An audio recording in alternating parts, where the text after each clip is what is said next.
started talking up front.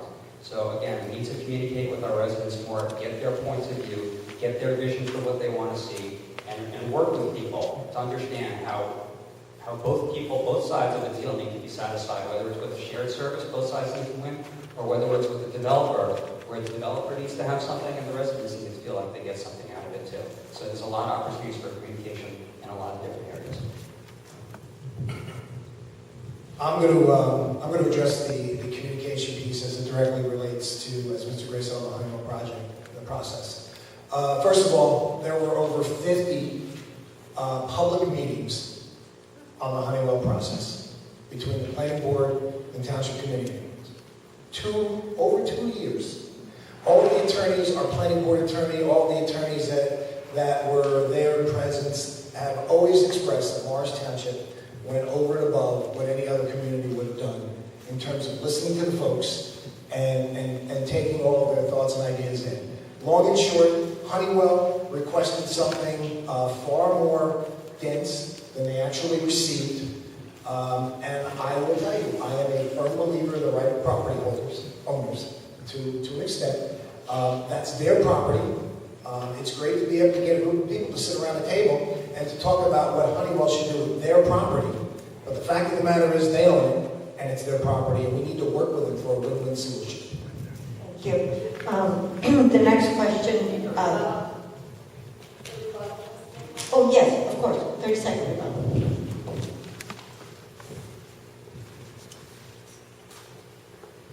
It's hard to rebut this in 30 seconds, but I want to say something about the public hearings. Honeywell is a unique situation, and there was a unique resolution method by basically spot zoning the property, which benefited the property owner. It's my opinion that there was a unique interest on the part of the community that also required a similar qualitative difference in the resolution process, and that was not part of what happened. Yes. You asked first. Ms. Wilson makes reference to spot zoning. Well, there was a lawsuit brought on just that point, and it was summarily thrown out of court as not having any substance whatsoever. There was no spot zoning going on there at all. Daniel can have a rebuttal. One thing I was just going to reinforce what Louise just said. But secondly, if you follow what's going on nationally in the corporate world, Ms. Wilson said that Honeywell's a unique situation. Honeywell's not a unique situation. There are many Fortune 100 companies that have owned corporate campuses for years that now realize, as they go back to their shareholders, that property is just an asset that serves the corporation, no purpose. And there are many companies all over the country that are looking to do just as Honeywell did. We'll move on to, you want to rebuttal?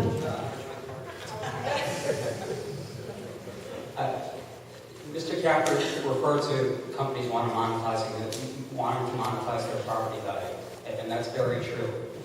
What happened was Honeywell did monetize their property and then left with a bag full of money, and that should not have happened.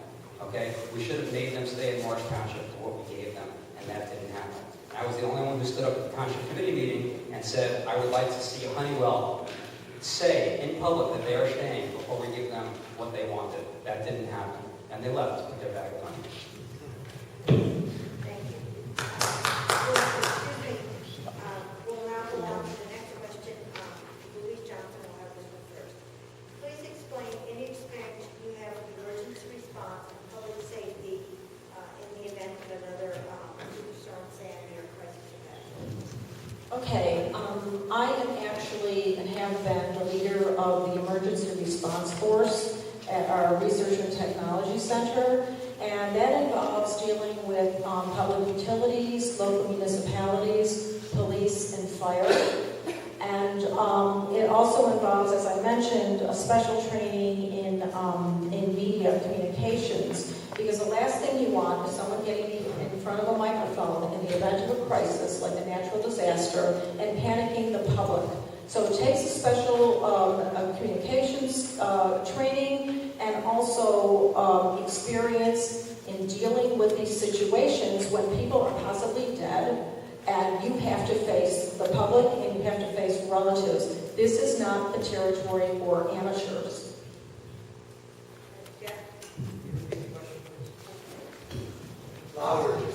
Okay, can you hear me better now? Yes. Okay, please explain any experience you have with emergency response and public safety in the event of another Sandy superstorm crisis. I'll admit the only experience that I have is being a resident and experiencing what happened to me and seeing what happened to all my neighbors and the pain that everybody went through and the ways that we can think about helping people. And the second experience I have is being on the Township Committee during those disasters and seeing how our Township responded, see how our professionals worked very well to help inform the community, help residents out.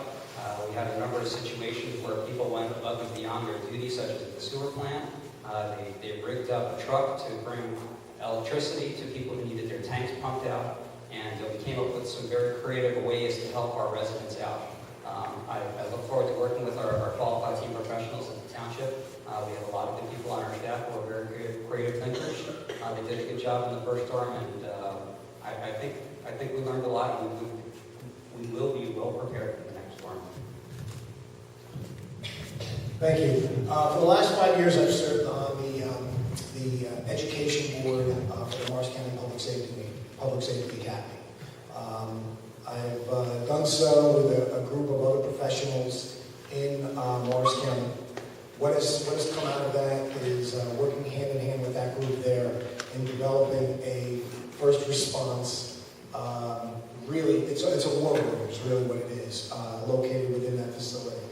That is just second to none in terms of our county in response to any type of a natural disaster.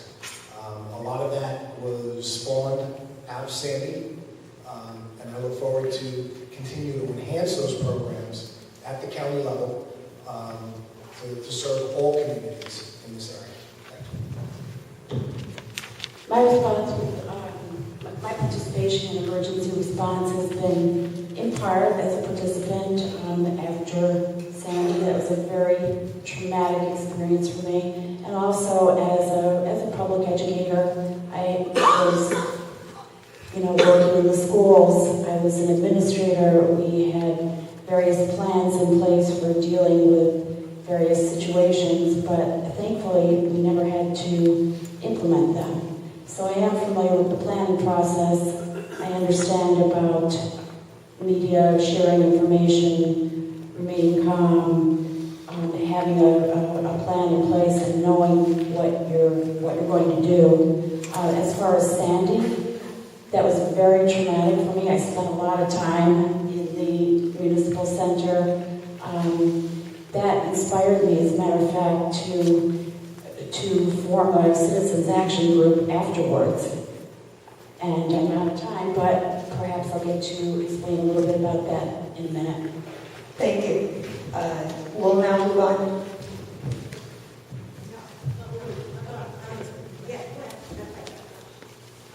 We'll now move on to the next question. Jeff, we'll start with you. What is your position on CCRCs?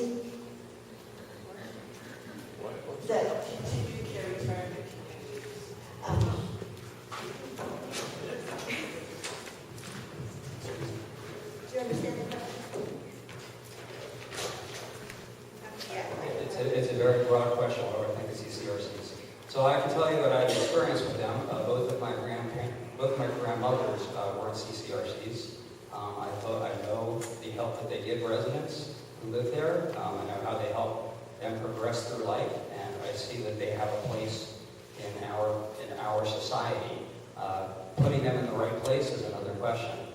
Putting them in the woods is maybe not the right spot. Putting them out in an area where they can access town easily would be a better place. But there is a place for them in our community. As people age, they need a place to go. We don't want everybody moving to Florida. We want people to be able to stay here in New Jersey and live out their life here and live with their grandchildren here, not having to have their grandkids fly down to Florida to see them. So we need CCRCs and other kind of retirement communities where people can age out right here in New Jersey. CCRCs have their place, and each one of the projects has to be looked at, on its own merit. But in general, look, I think CCRCs could have a valuable place in our community. Twice in the last 10 years or so, CCRCs have come up here in Morris Township. One across at the Del Barton property, and then also Honeywell also proposed it on their property, which basically didn't happen. But both times, they came before us. And it's funny, Mr. Grazel vehemently opposed the one on the Del Barton property across the street from his house, and thought it would be a great idea to be on the Honeywell property. Thanks. I think CCRCs are very important. We have aging population, more and more need for it in the future. I do think it's important to look carefully when you make decisions about where they should be located. A lot of considerations there, and not every location is appropriate, but I do think it's a very important service for our community that needs to be built in. Thank you. I agree with largely everything that's been said.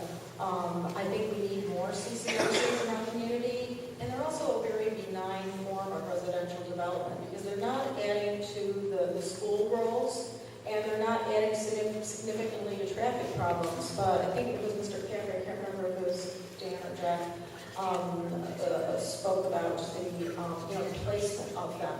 If no one wants them in their own backyard, that's a problem. Where will you put it? So you have to look carefully at the developmental aspects.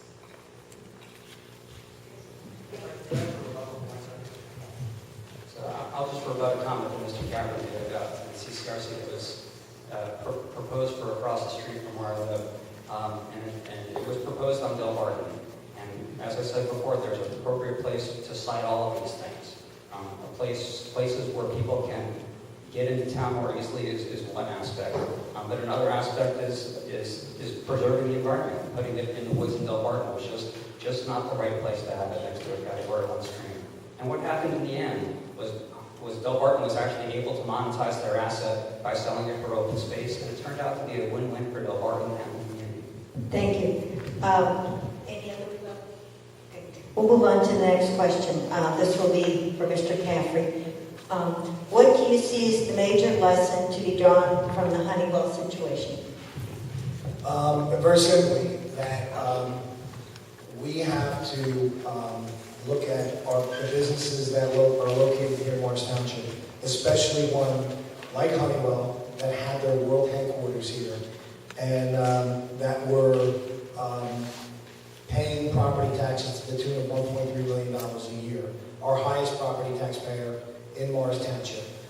They came to us in good faith and looked to work something out that was going to be a win-win for both them and the community.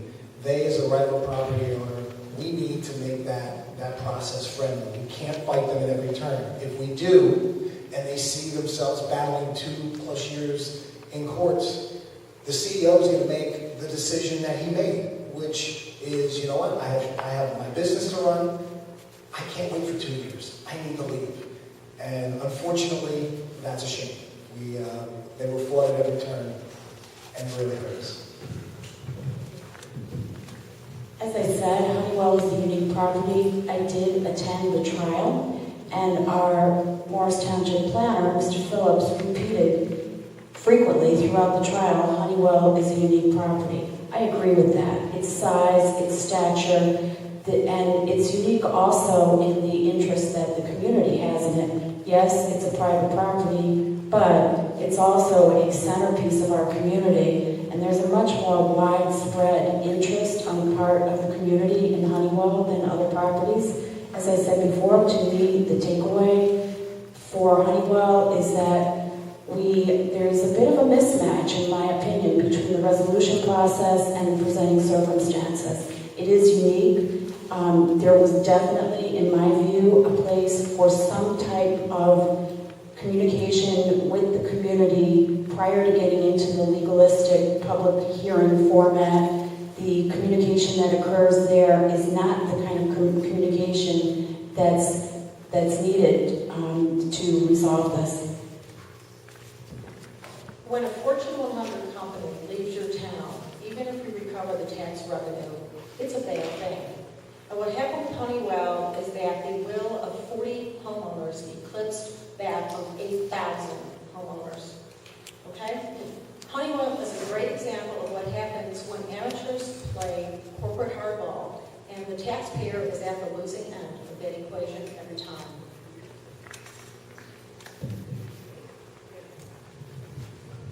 The things that we've learned about Honeywell are the things that I've said previously about being open with the community, visioning with the community, involving the community, and doing the same thing on the other side of the table with the developer or the property owner, working with them, listening to them, hearing what they want, hearing what their vision is, and then bringing both sides together to have a common goal and a common vision for what should happen.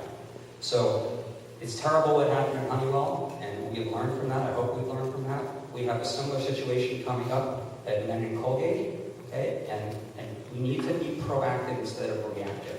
We can't just wait for men to leave town and then try to desperately hope that somebody moves in there. We have to start working now to vision what we want on that property as a community going forward, and have an idea. Once men says, okay, we're leaving, we should have an idea of what we want as a community to move in there and for that site to look like and to operate as.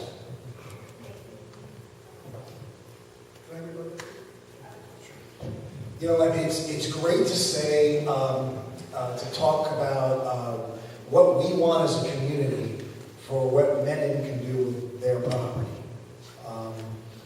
It's great to sit down and have those discussions. It is ridiculous to think that we can completely effectuate that.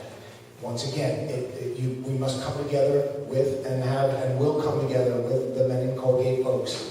But we have to remember, it's their property. They can turn around and sell it. Nobody's going to tell you what you can do with your house when you sell it. You can pocket a boatload of cash.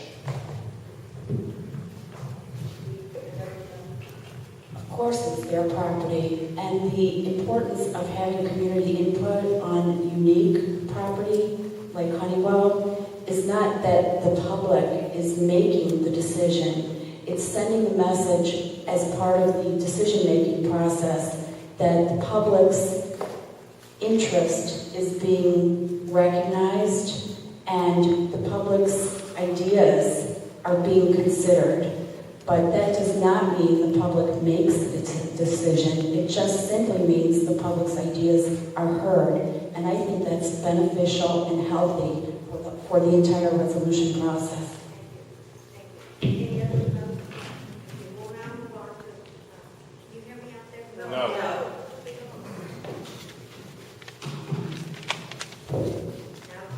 Right? Now you can hear me, right? Okay.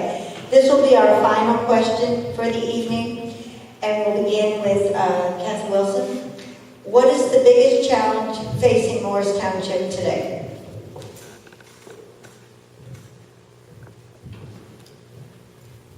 Well, there's a lot of challenges. I would have to put at the top of my list traffic, because I think that's a continuous, daily bane of our existence type of challenge.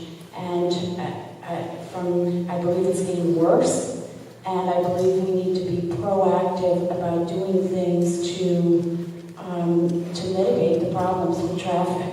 And I think there's a lot of things we can do.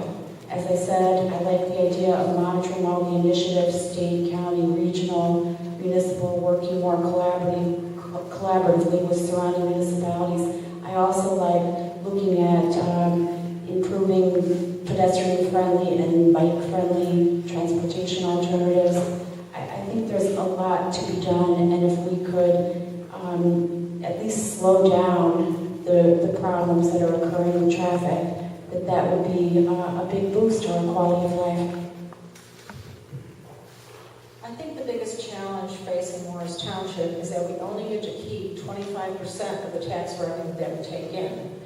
15% goes to the county and 60% goes to the school district. And when you pay off the cost of your staff, you've got $30 million to support a community of 23,000 people. That is a huge challenge, and all that implies.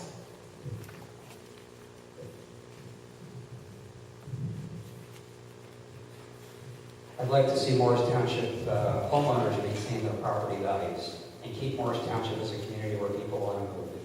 There are a lot of things that go into keeping property values up and keeping it a family-friendly community. We've talked about a lot of them tonight. One is keeping our tax rate stable. One is keeping our services at a level that people expect. One is preserving open space, which I believe keeps property values high. Another is controlling traffic.